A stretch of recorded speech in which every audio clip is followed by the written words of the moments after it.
فخامة السيد إبراهيم بوبكر كيتا رئيس جمهورية مالي.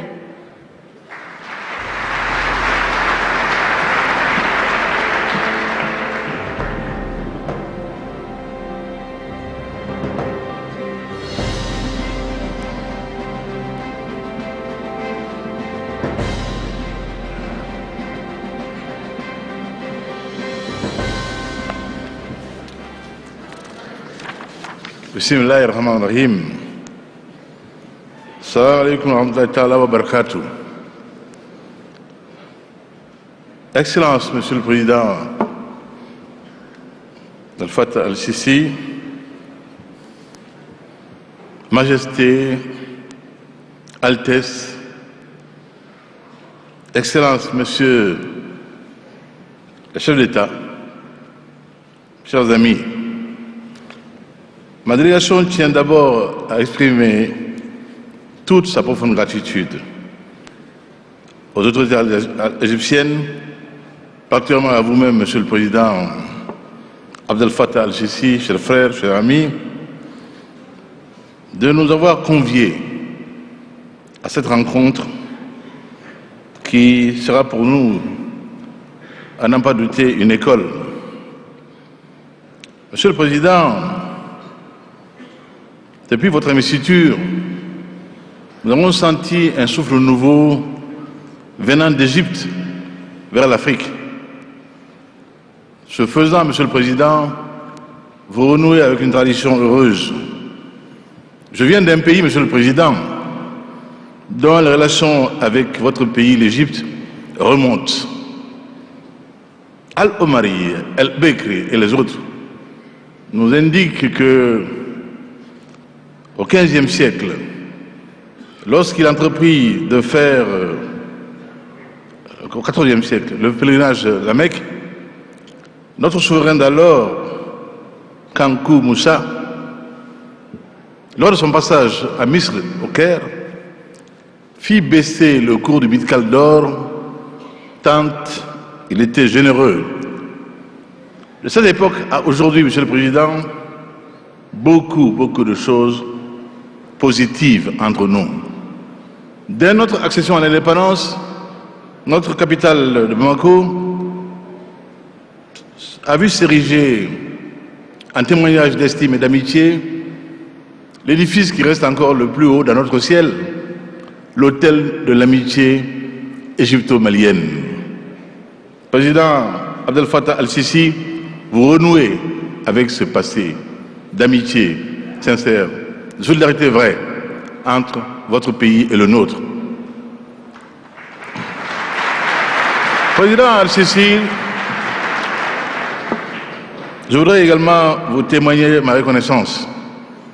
Tout au long de la crise que mon pays vient de traverser, vous n'avez cessé d'être à nos côtés, vigoureusement dès votre arrivée aux affaires.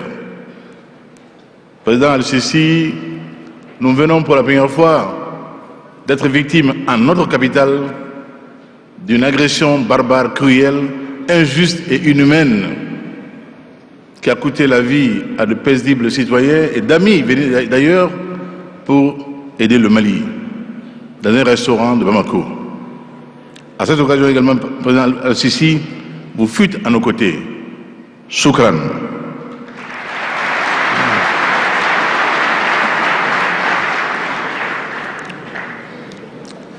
Président, chers amis, Altesse, Majesté, est-il besoin, après cela, de rappeler l'excellente qualité des relations fraternelles et séculaires qui unissent nos deux pays? Les peuples égyptiens et maliens sont liés par une histoire commune, une proximité culturelle très étroite et une communauté de destin qui transcendent les frontières formelles et survivent aux aléas qui peuvent marquer le parcours de l'un et de l'autre pays. Il est des moments dans la vie d'une nation où des événements douloureux éprouvent la stabilité des institutions, affectent la vie des populations et menacent les cohésions sociales construites à l'intérieur du pays et dans toutes les régions environnantes partageant la même histoire et les mêmes cultures.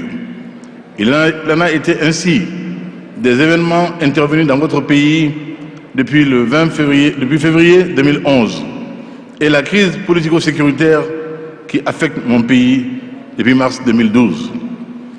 Suite aux événements du Mali de mars 2012, le gouvernement et le peuple égyptien ont très tôt manifesté leur totale solidarité avec le peuple frère du Mali, comme en témoigne la signature récente d'un accord de coopération amicale entre nous.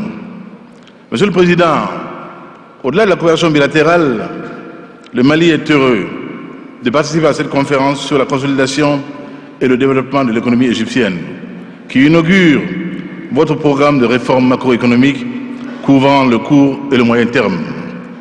Cette rencontre ouvre également de nouveaux horizons de coopération économique en vue de réaliser le développement économique dans la région dans un environnement de paix, de stabilité et de sécurité, toutes choses auxquelles mon pays voudrait prendre une part active.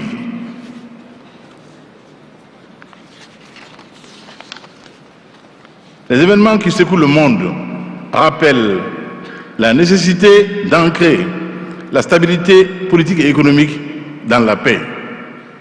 Pourquoi nous nous félicitons, Monsieur le Président, et félicitons tous les pays amis qui nous y ont encouragés à paraffer récemment en Alger un accord de paix pour le salut du peuple malien.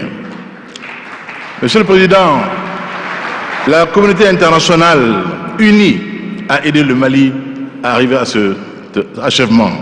Mais par-dessus tout, qu'ici, il me plaise de dire notre grande reconnaissance à la République algérienne et à son président, le président Abdelaziz Bouteflika, notre frère,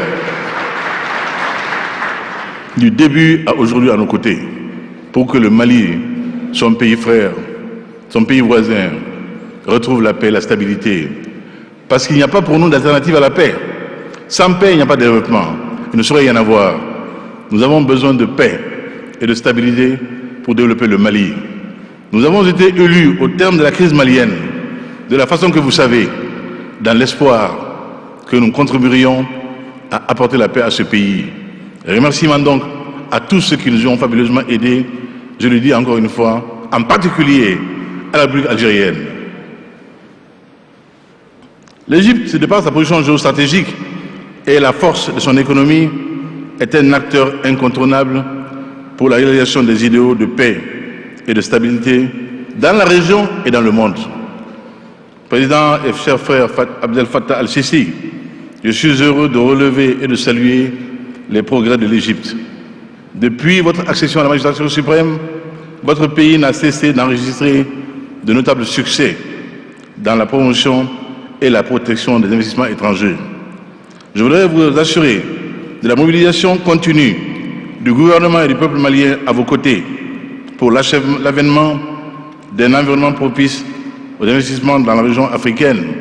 Et nous réjouissons de tous les efforts annoncés par les différents pays frères arabes ici aujourd'hui en soutien à votre ambition pour l'Égypte nouvelle.